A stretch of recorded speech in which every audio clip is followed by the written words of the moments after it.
3 से 13 मई current affair की ये दूसरी वीडियो है, ठीक है। तो देख लेते हैं पहला प्रश्न कह रहा है कि हाल ही में एक रिपोर्ट के अनुसार भारतीय थल सेना तथा वायुसेना द्वारा संयुक्त रूप से उत्तर प्रदेश के किन 2 जिलों में MQ-9B प्रीडेटर ड्रोन तैनात किए जाएंगे, ठीक है। ऑप्शन है सहारनपुर शामली, दूसरा है सहारनपुर गोरखपुर, तीसरा है सहारनपुर शामली हरदोई और चौथा है पीलीभीत लखीमपुर खीरी। तो इसका जो सही उत्तर है वो है बी, यानी सहारनपुर और गोरखपुर। देख लेते हैं एक बार। देखिए ये द हिंदू की न्यूज़ है, ठीक है। तो आगे देखते हैं। तो MQ-9B प्रीडेटर ड्रोन की तैनाती हेतु गोरखपुर एवं सहारनपुर हवाई अड्डों का चुनाव किया गया है। इस ड्रोन के 2 वेरिएंट हैं, एक है स्काई गार्जियन और एक है सी गार्जियन, ठीक है। अगले प्रश्न पर आ जाते हैं। अगला प्रश्न कह रहा है कि हाल ही में किस भारतीय प्रौद्योगिकी संस्थान द्वारा भारत की पहली स्वदेशी माइक्रो कंट्रोलर चिप का निर्माण किया गया है। ऑप्शन है IIT Roorkee, IIT Jodhpur, IIT Madras या IIT कानपुर। तो इसका जो सही उत्तर है वो है सी, जी हाँ, IIT मद्रास, जैसा कि इसमें दिया गया है IIT मद्रास। देख लेते हैं। IIT मद्रास द्वारा सिक्योर IoT नाम से भारत की पहली उच्च क्षमता वाली माइक्रो कंट्रोलर चिप का निर्माण किया गया है। यह चिप एकल उद्देश्य वाले उपकरण जैसे पंखे, स्पीकर आदि में उपयोग किए जाते हैं, ठीक है।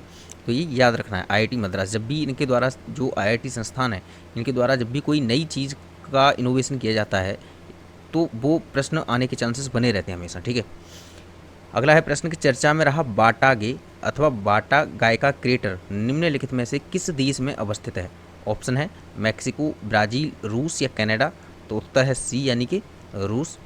बाटा गाय का क्रेटर के बारे में जान लेते हैं कि दुनिया का सबसे बड़ा परमाफ्रॉस्ट क्रेटर है, परमाफ्रॉस्ट क्रेटर, ठीक है। अब परमाफ्रॉस्ट क्या होता है पहले ये समझ लीजिए। देखो क्या होता है कि आपको पता है कि बर्फ़ गर्मियों में पिघल जाती है और सर्दियों में फिर से जम जाती है, ठीक है। लेकिन कहीं कहीं पर ऐसा होता है कि चाहे गर्मियाँ आएँ और चाहे सर्दियाँ आएँ, वो बर्फ़ हमेशा जमी रहती है, कभी पिघलती ही नहीं है, ठीक है। हम ज़मीन की बात कर रहे हैं। तो अब इस ज़मीन पर ऐसी बर्फ़ है कहीं पर जो गर्मी आए चाहे सर्दी आए पिघलती नहीं है और कम से कम 2 साल से वो लगातार जमी हुई है अगर कोई बर्फ़, तो इसको कहेंगे परमाफ्रॉस्ट, ठीक है। तो ये तो सबसे कम रखा गया है 2 साल, लेकिन असल में ये जो बर्फ़ होती है ये दशकों की जमी होती है, 100-100 साल पुरानी जमी होती है, ठीक है। या फिर जो मानव जीवन में कभी इस बर्फ़ को पिघलते देखा ही नहीं है, इस तरीके की भी होती है, ठीक है। इसे परमाफ्रॉस्ट भी कहा जाता है। अब साइबेरियन क्षेत्र आपको पता है कि पूरे तरीके से परमाफ्रॉस्ट से बना हुआ है। साइबेरियन क्षेत्र में वहाँ पर बहुत कम क्षेत्र और बहुत छोटी छोटी जगह होती हैं जहाँ पर बर्फ़ पिघलती है। तो साइबेरियन क्षेत्र में ऐसा है कि जो परमाफ्रॉस्ट है, यानी कि जो बर्फ़ है, बर्फ़ से बना हुआ जो क्षेत्र है, उस क्षेत्र में अचानक से एक बड़ा सा क्षेत्र जो परमाफ्रॉस्ट के पिघलने के कारण नीचे धंस गया था ज़मीन में, ठीक है। नीचे धंसने के कारण एक क्रेटर टाइप का बन गया था जिसे परमाफ्रॉस्ट क्रेटर कहा जाता है, ठीक है। और इसको ये इतना बड़ा था कि इसको गेटवे टू अंडरवर्ल्ड कहा जाता है, ठीक है। ये चर्चा में क्यों है? अच्छा, ये डोरवे टू हेल भी कहा जाता है। अच्छा, डोर टू हेल एक और है जो कि तुर्कमेनिस्तान में, ठीक है। इसको भी देख लेते हैं एक बार। जैसे ये लिखा है कि यह अपने लगातार होते विस्तार के कारण चर्चा में है। अच्छा, ये जो आर्टिकल है कि अर्थ, जो न्यू एटलस का है कि अर्थ गेटवे टू हेल, इसको क्या कहा जाता है? इसको गेटवे टू अंडरवर्ल्ड भी कहा जाता है, ठीक है। Is growing by 35 million cubic feet each year, यानी हर साल 35 मिलियन क्यूबिक फीट बढ़ रहा है, ठीक है। अच्छा, ये आपको पता है कि ये प्रतीकात्मक रूप से दिखा रहा है कि जलवायु परिवर्तन बढ़ रहा है और ये इसने, क्योंकि तभी तो ये बढ़ रहा है, परमाफ्रॉस्ट लगातार पिघलते जा रहे हैं, ठीक है, इसलिए इसका साइज जो है बढ़ते जा रहा है। लेकिन हमने एक और चीज़ बताई थी कि आपको बताएंगे तुर्कमेनिस्तान का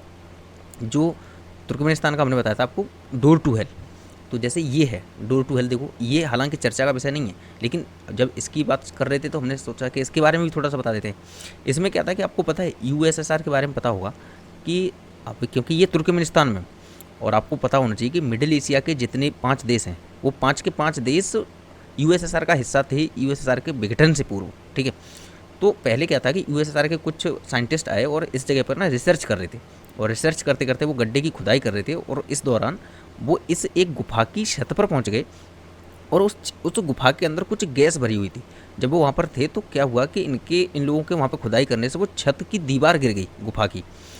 गुफा की जो छत थी वो नीचे धस गई। इसके कारण क्या हुआ कि गैस निकलने लगी जहरीली, और यहाँ के जो आसपास के लोग थे, यहाँ पे कुछ गांव वगैरह हैं यहाँ से थोड़ी सी दूरी पर, तो वहाँ पर बहुत ज़्यादा समस्या क्रिएट होगी उन लोगों के लिए, और लोगों की जान तक जाने लगी, ऐसा बताते हैं। ठीक है, तो फिर क्या हुआ कि इन्होंने सोचा कि इस गैस को यहीं पर ख़त्म कर देते हैं, और इसके लिए इन्होंने क्या किया कि इसमें आग लगा दी।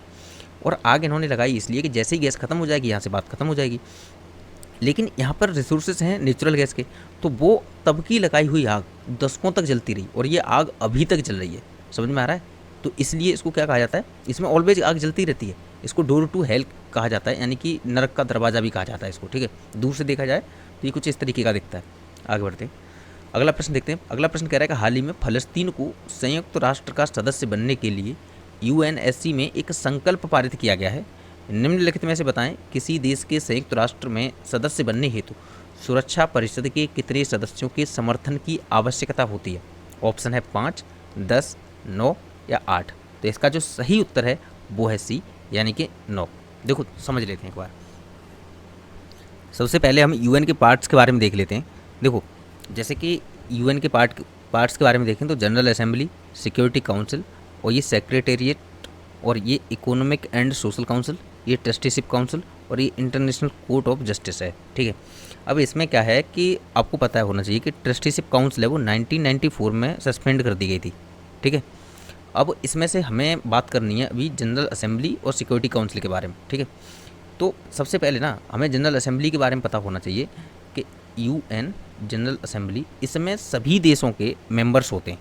जो यूएन के जितने भी सदस्य देश हैं सबके मेंबर्स इसमें बैठे होते हैं। सिक्योरिटी काउंसिल के बारे में हमें पता होना चाहिए कि इसमें 5 सदस्य तो ऐसे होते हैं जो कि स्थायी सदस्य हैं। ठीक है, जिनके पास वीटो पावर है। ठीक है, 5 सदस्य ऐसे हैं, और 10 सदस्य ऐसे होते हैं जिनका चुनाव हर 2 साल के लिए किया जाता है। इनका जो कार्यकाल होता है वो कितना होता है?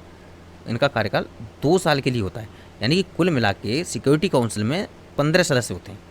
तो अगर किसी को मेंबर बनाया जाना है तो सबसे पहले ये जो 15 सदस्य हैं सिक्योरिटी काउंसिल के, महासचिव के द्वारा इनके सामने रखा जाएगा। जो उसका जो आवेदन होगा किसी भी देश का, उस आवेदन को सबसे पहले इन 10-15 देशों के सामने रखा जाएगा, और इन 15 देशों में, सदस्य देशों में से अगर कम से कम 9 सदस्य देश अनुमोदन कर देते हैं उसको, तो फिर उसको आगे बढ़ाया जाएगा और यूएन जनरल असेंबली, ठीक है, यूएन जनरल असेंबली में फिर उसको लाया जाएगा।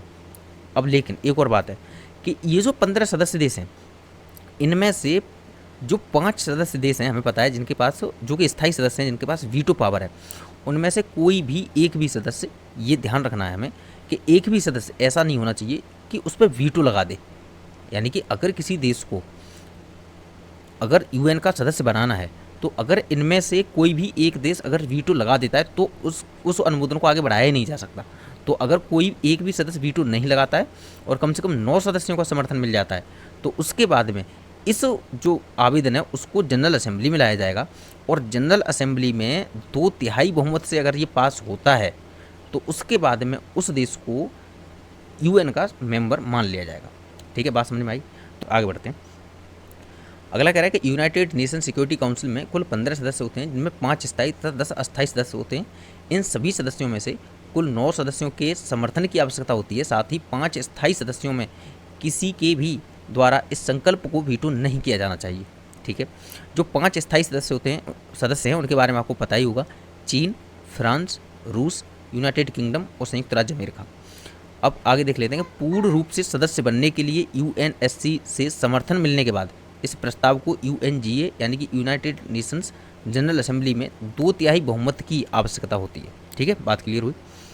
देखो कह रहा है कि आगे कि भारत ने फ़लस्तीन को समर्थन देकर डीहाइफनेशन की अपनी विदेश नीति को अंगीकृत किया है, जिसका तात्पर्य क्या है कि कूटनीतिक संबंधों में 2 प्रतिद्वंदी देशों के साथ स्वतंत्र तरीके की नीति। देखो 2 प्रतिद्वंदी देश का मतलब क्या है, डीहाइफनेशन पॉलिसी को समझना है। ठीक है, कि मान के चलो एक तरफ है इजराइल, ठीक है, और दूसरी तरफ है फ़लस्तीन। अब आपको पता है कि फ़लस्तीन और इजराइल दोनों ही एक दूसरे के दुश्मन हैं। अब भारत को संबंध बनाना है, तो अब आपको इतना पता होगा कि भारत के इजराइल के साथ में बहुत अच्छे संबंध हैं। लेकिन भारत के इजराइल के साथ बहुत अच्छे संबंध हैं, हथियारों की आपूर्ति भी इजराइल करता है। इवन अगर भारत सपोर्ट करे तो इजराइल किसी भी जगह पर हमेशा भारत के साथ खड़ा रहता है। लेकिन उसके बावजूद भारत ने फ़लस्तीन को सपोर्ट किया है।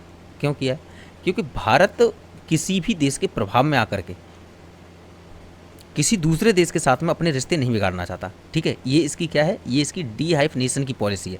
इसी तरीके की नीति भारत कहाँ पर? रूस और अमेरिका के साथ में अपनाता है। इसके अंतर्गत क्या है कि भारत जहाँ अमेरिका के साथ अपना व्यापार अच्छा बना के रखता है, वहीं रूस के साथ में भी अपना व्यापार अच्छा बना के रखता है। मतलब अमेरिका के सैंक्शन लगने के डर के बावजूद भारत रूस से हथियार आयात करता है। और एक और एग्जाम्पल, हाल ही में भारत ने ईरान के चाबहार बंदरगाह का 10 साल के लिए, आपको पता है कि फिर से समझौता किया है उसको यूज करने के लिए। अब इससे क्या है कि कई अखबारों में ये न्यूज़ छप रही है बार बार, और अभी तक क्लियर नहीं है कि अमेरिका इसको लेकर सैंक्शन लगा सकता है। सोचने वाली बात क्या है कि अमेरिका का ईरान से इशू है, हमेशा से रहा है, ठीक है। तो भारत सिर्फ रूस के मामले में ही नहीं, ईरान के मामले में भी भारत अपनी डीहाइफनेशन की पॉलिसी अपना रहा है, और अमेरिका के प्रभाव में आकर के अपने अन्य देशों के साथ में कोई भी रिश्ते प्रभावित नहीं कर रहा है। क्या समझ में आ रहा है डीहाइफनेशन पॉलिसी क्या होती है? समझ में आ गया होगा अब तक। आगे बढ़ते हैं। एक खबर है कि क्रेडिट डिफेंस सिस्टम ने रक्षा अनुसंधान एवं विकास संगठन यानी कि डीआरडीओ के सहयोग से भारत का पहला कामीकेज ड्रोन विकसित किया है। देखो कामीकेज ड्रोन क्या होता है, एक बार हल्का सा समझ लो। कामीकेज ड्रोन का मतलब ये है कि एक सुसाइड बॉम्बर टाइप होते हैं। इसमें क्या होता है कि गोला बारूद से भरे हुए ड्रोन होते हैं, ठीक है। छोटे छोटे ड्रोन होते हैं, इनको रडार के द्वारा नहीं पकड़ा जा सकता, और ये किसी भी टैंक वगैरह में जाकर के खुद ही फट जाते हैं और पूरा ब्लास्ट कर देते हैं, जिससे बड़े बड़े जो टैंकर वगैरह हैं वो फट जाते हैं। समझ में आया ये किस तरीके के हैं? ये स्लीपर सेल टाइप के हैं।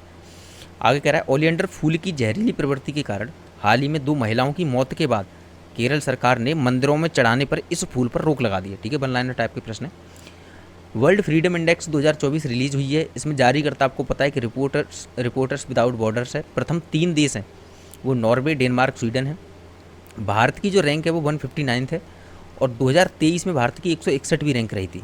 और अंतिम 3 देश इरिट्रिया, सीरिया और अफगानिस्तान है। 5 संकेतकों के आधार पर जारी होता है, जो राजनीतिक, आर्थिक, विधायी, सामाजिक और सुरक्षा से संबंधित होते हैं, ठीक है। अब 2 चीज़ें और हैं, ये भी वन लाइनर टाइप के हैं कि FWD-200B ये क्या है? तो बेंगलुरु स्थित कंपनी द्वारा निर्मित भारत का पहला स्वदेशी बम वर्षक मानव रहित हवाई वाहन UAV यानी कि ड्रोन है। ये क्या है? बम वर्षक ड्रोन है, ठीक है। तो इसका निर्माण किया गया है बेंगलुरु स्थित एक कंपनी के द्वारा, ठीक है। FWD-200B नाम है। कंपनी का नाम बहुत महत्वपूर्ण नहीं है, इसलिए नहीं लेके आए। ये नाम महत्वपूर्ण है, इसको याद रखना। गोल्डेनी क्या है?